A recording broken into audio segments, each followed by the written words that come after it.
So you're looking into building a budget pedal board for this new year. Stay on this video and I'm going to show you exactly how I did it. Okay, let's get a little bit of my juice. I like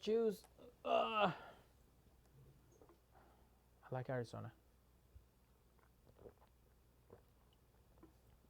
Not just the state, but the drink.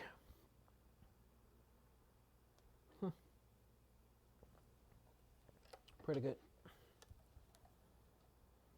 Welcome to this video where I build a budget pedal board. And before that, I want to show you this guitar because the pedal board was inspired by this guitar.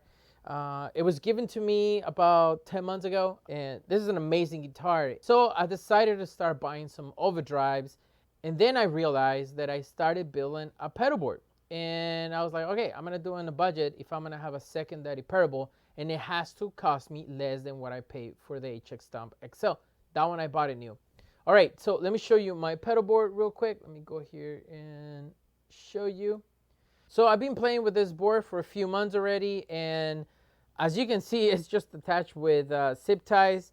And the reason was that I wasn't sure if I was going to keep some of these pedals or I was going to swap them out, which I did. I've been swapping, putting pedals in, and a bunch of stuff. And I think this is the final version of it. Let me go through the signal chain and the stomp boxes that I'm using. The first stomp box is called Pressure Point by a company called Caline. This stomp box is less than 60 bucks. I think I got it for 50 in Amazon. And I'm very impressed by this stomp box because it's super transparent. And the compression, you can go to really heavy compression to very mild compression. And the tone of your guitar still cuts through the signal chain, and that's amazing for a very budget-friendly compressor. Then from there it goes into this clone. This is a clone of a stomp box called the Dualist. If you can see, it has that vibe, even though the knobs are in different position, and that's great. But the amazing thing about this stomp box is that inside you can run it in series, parallel, or you can change if you want this overdrive going to this one or the second section going to the first one. It's not the same. It doesn't sound the same as a Dualist, but it's very, very dynamic, and it's got its own little thing going on. Now, inside you can do a lot of routing, and you can change the settings, especially the direction which you want the overdrives to work. And I believe, if I'm not wrong, you can run them in parallel or in series. Parallel means just that each distortion goes through the output without being stacked together. And the other mode, you can run the first section into the second one or the second section to the first overdrive. This stomp box is very British sounding. And what I mean is it sounds like a very distorted or very crunchy Vox AC30 to a Marshall JTM 45 or not 800, but you can get there with the combination of the two stomp boxes, the two distortion, the two overdrives, and you get a nice creamy distortion that is very British sounding. And then from here it goes into another famous stomp box. Now this is based on or similar to the Double Barrel by a very prestigious company and very well known in the worship community. This is the clone of a version 4 of the Double Barrel, and basically the first circuit is Moonshine and the second one is a Morning Glory, and you still have the input for the remote for the Morning Glory to push it into the third position of the overdrive or third stage. So this one is actually 3 overdrives in one. You can run the first section into the second one or the second one into the first one, and I don't think you can run it in series or parallel, which it's okay. I really like this pedal, but I would consider this pedal if you want that more Fender tone. At least this stomp box sounds a little bit that way, but I think it's amazing. You're gonna love this. You're gonna love this stomp box. And then from here it goes into this overdrive. I have 3 overdrives or 3 dual overdrives, but this is very mild. Now this one here, it's called the Andes, and it's also by the same company as the compressor, which is called Caline. Now I like this stomp box for the reason that you have two modes to run it. One's the green, one is the red. And what that means is that you have an overdrive and you have a boost. Now the boost only has one knob, but the overdrive is based, at least it says it's based on a Teamy Deluxe, and is a very transparent. I'm not sure if it sounds like a Teamy, but it sounds beautiful. I really like how it saturates the amplification I'm using, at least the model, the amplification that I'm using. It sounds beautiful. This just brings it alive and gives me this beautiful natural breakup. And the voice, what it does is, if you have it on the green button, the boost goes after the overdrive. And if you press this button, the boost goes before the overdrive, and it pushes this overdrive into a more heavier overdrive. I think this is also another great addition to this pedal board. You don't have to get all three, but I would recommend you to at least start with a good compressor and the Andes, so you get a feeling for it, and then you decide whether you want something that is a little bit more British sounding or a little bit more American sounding. Okay, from there it goes into my volume pedal, and then from here it goes into these two stomp boxes right here in the corner. So the first stomp box here, it's an amp modeler, and the second one is a cabinet, speaker, and tube or power tube section emulator. And the combination of the two is amazing. You don't have to get both of them, but if you only get the amp, they come with their cabinets, but you can't change the microphone, can't change the position of the microphone, and you cannot select what kind of tubes you want the cabinet to be pushed by. I mean, the power tube section of an amp to be pushing the speaker. I really like the combination of the two. Now, you can also load impulse responses into the binary cab. You cannot do it in the binary amp modeler, but you don't need to. You can use something like this. And this is the last pedal of the signal chain. This is called the HX effects, which is also a helix, but it's a helix just for effects. That's the name, HX effects. It's completely different than the HX stump, but I think it has a lot of potential. If you already have, let's say, a tube amp, you could literally just grab the HX stump and have everything, because this has distortions, it has overdrives, it has every effect on the helix line or in the helix environment, and it could be everything you need, and you can have 8 blocks to do whatever you want. You can have them in stereo, and you can also load impulse responses into this if you have some kind of preamp or an amp modeler to fit the cabinet, and you can use the HX effects as the section that has your cabinets and microphones, which it has a lot of potential. Now, I said that this board was a budget-friendly board, and you might think, well, that's a lot of stomp boxes. Well, hear me out for a second. You don't have to get all these stomp boxes. If I have to go bare bones, and let's say I only can have 4 stomp boxes from here, this is what I would do. First of all, I'll have the HX stump. I'll have number 2, I'll have the Andes. Number 3, I will have the amp modeler, and I will choose one of these two. I lean a little bit more of the Little Rock just because I like the sound better, but any of these two will be amazing. And then later on, down the road, you can add a compressor that would make it sound beautiful. All right, let's see how it sounds, and let's start with my guitar. Just clean signal chain. There's nothing on it. Let me make sure there's nothing. And it sounds like this.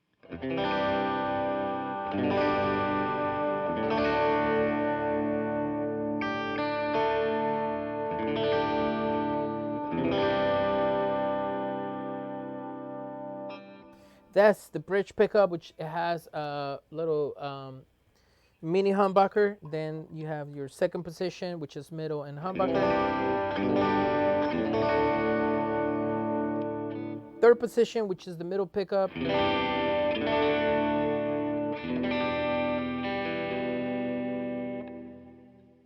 Fourth position, which is the neck and the middle.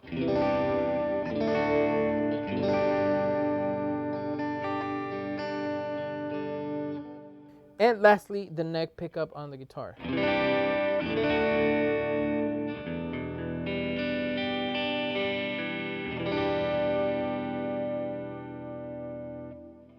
I really like this guitar. It gets me mixed feelings because it does give me a little bit of a vibe of a Telecaster, but it also feels a little bit like a Strat in the middle position.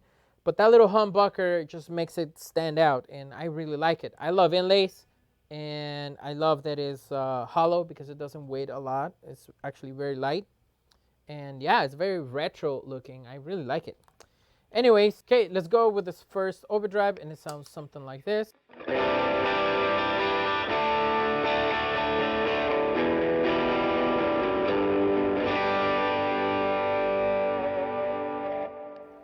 Second channel, it sounds something like this.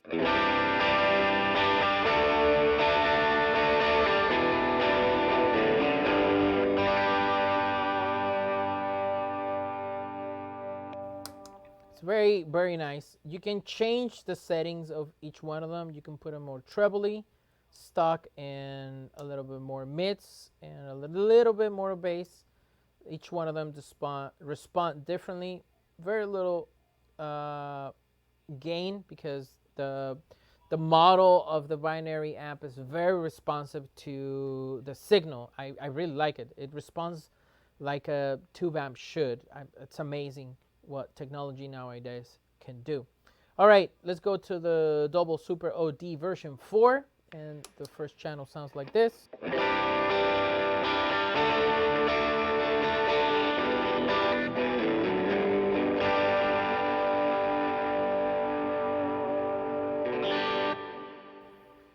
I really like this section of the pedal because you can play with the clean, and what it does, it lets you have more of the signal in plus with the overdrive. So I think it's really cool. I'm really liking this section of this pedal, which is a Moonshine. Let's go into the second one, which is the Morning Glory. Sounds like this.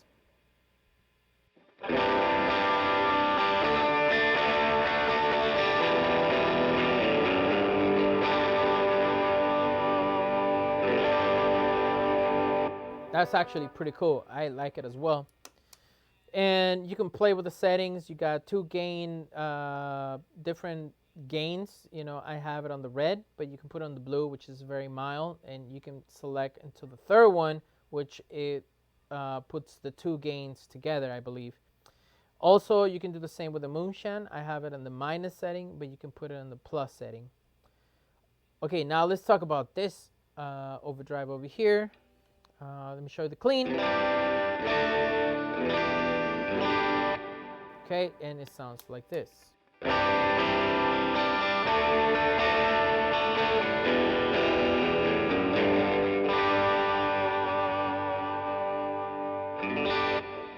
Okay, so now I can put the boost. Right now the boost is going before the overdrive, and if I hit that, it sounds more aggressive.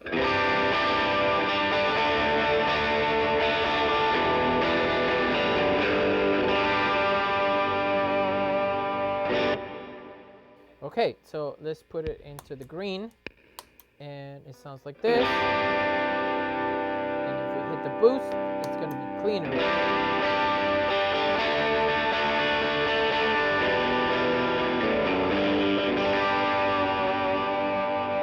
So it's a different kind of clipping.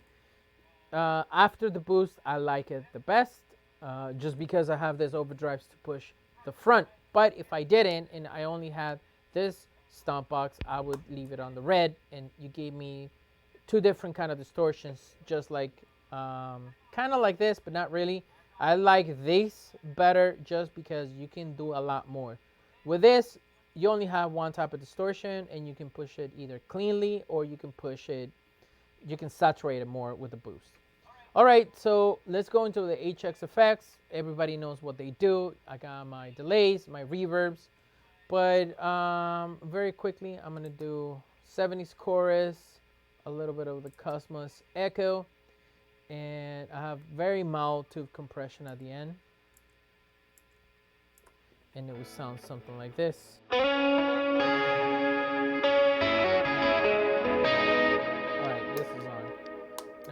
those two off, and let me just do a little bit of the Andes.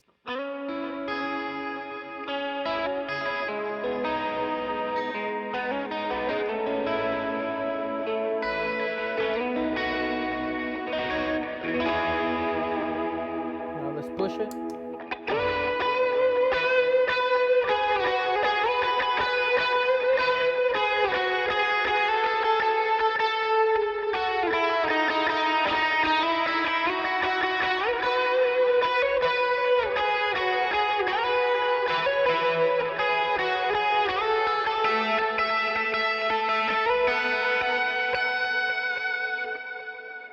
All right, I went a little bit old school there, but I think it's great. You can do a lot of things with it. You can use it differently here with this other overdrive. Let's just say that's what you like, and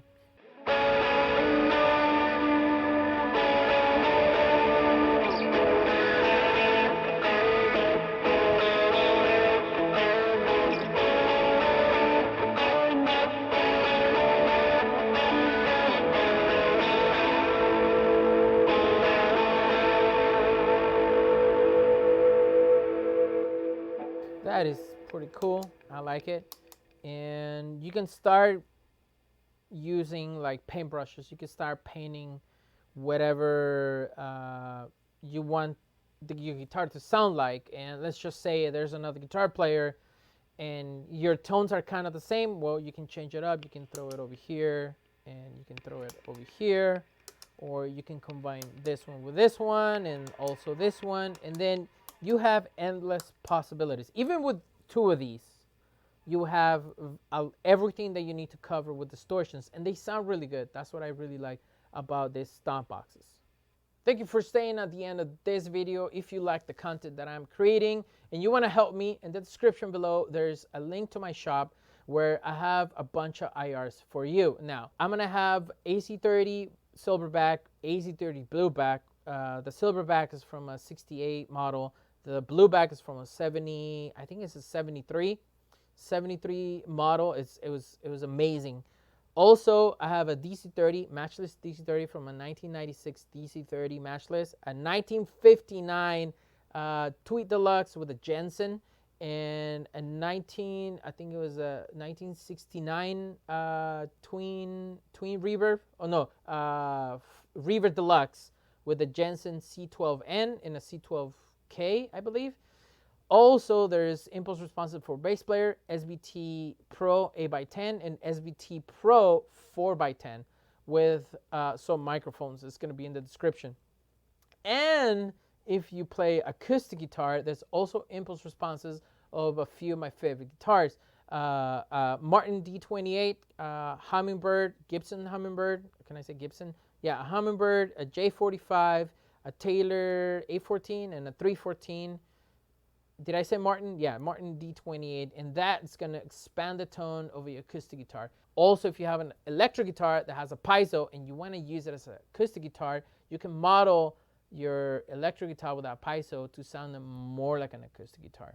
All right, friends, stay tuned for more videos. Don't forget to subscribe, hit the bell so YouTube lets you know every time I make new videos. And with that in mind, I'll see you in another video. Take care, my friends. Ciao.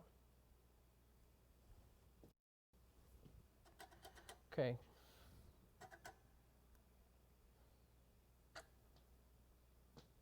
All right, I don't get sound. Right, so if you plug in your guitar into the pedal board, it might work better, right?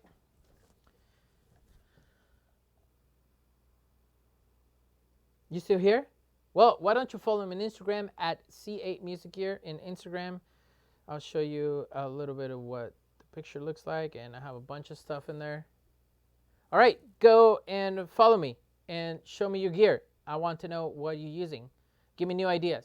Thank you very much. Especially help me how to play it better. If you can send me tutorials, that would be great. I want to learn more. Bye. Adios.